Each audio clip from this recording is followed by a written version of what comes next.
Each year, from November 25th to December 10th, the global community commemorates the 16 days of activism to highlight the urgent need for advocacy and action against gender-based violence.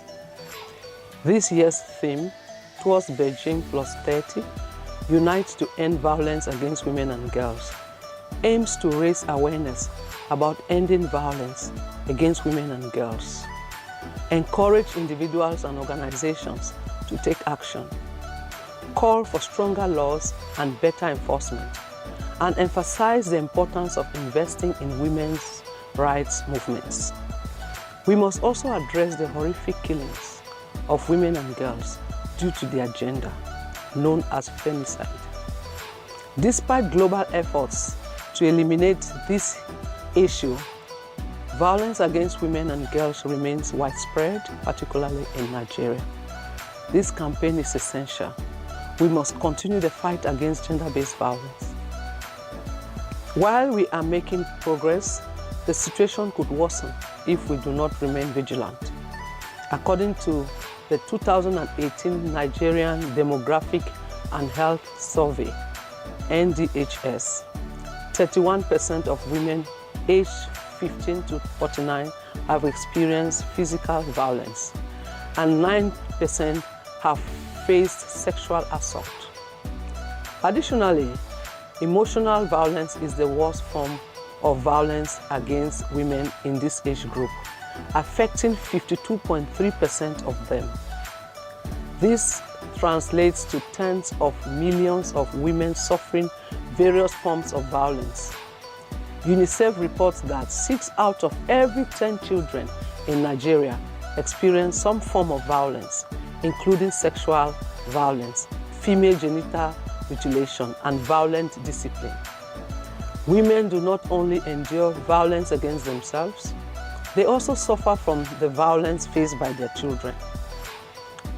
So, why is it important to fight against gender-based violence? In Nigeria, the cost of gender-based violence is estimated at 1.5% of the national gross domestic product. This translates to billions of naira lost every year. That is why UN Women prioritizes interventions to combat gender-based violence, GBV. One initiative involves collaboration with traditional councils and local community leaders to promote collective action against gender-based violence.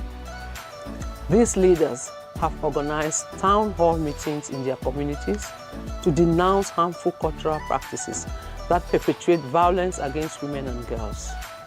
UN Women has maintained its partnership with the Ministry of Women Affairs and Social Development to foster national conversations and advocate for policy changes aimed at ending violence against women and girls. A UN Women-supported data hub established in the ministry is providing GBV data to enhance interventions and advocacy. We have also worked with state ministries of women's affairs and civil society organizations to create coordination mechanisms that strengthen GBV interventions across Nigeria. Furthermore, UN Women is investing in behavioral change initiatives to address social norms that support violence against women and girls. These initiatives include the popular radio drama call-in program, This Matter, which airs nationwide on Radio Nigeria and local stations in various languages. Collaborating with the media has led to increased prioritization of discussions surrounding the need to end violence against women and girls. In crisis-affected areas in the Northeast, UN Women's humanitarian programs prioritize survivors of gender-based violence, providing livelihood support for women and their families. The UN Women-supported Nana Khadija Center in Sokoto and the Mirabel Center in Lagos continue to provide shelter, medical care, and psychosocial services to survivors of gender-based violence. As we commemorate this year's 16 days of activism, UN Women calls on traditional leaders to create stronger communal systems to reduce the prevalence of violence against women and girls in their areas.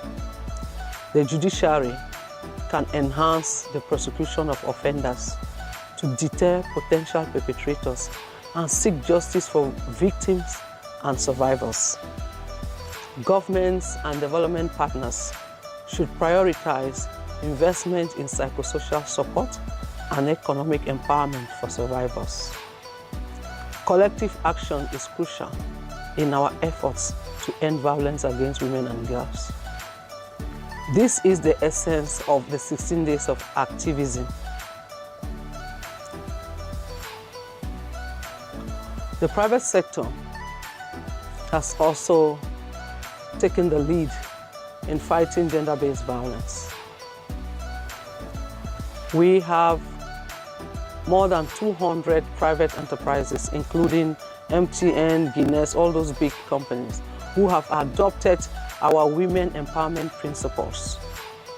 And they did not just end there. They decided, the private sector, to set up a fund by themselves, a fund of about $25 million to fight gender-based violence. So as you see, we all have a role to play in ending the prevalence of gender-based violence in our communities. Let us begin today.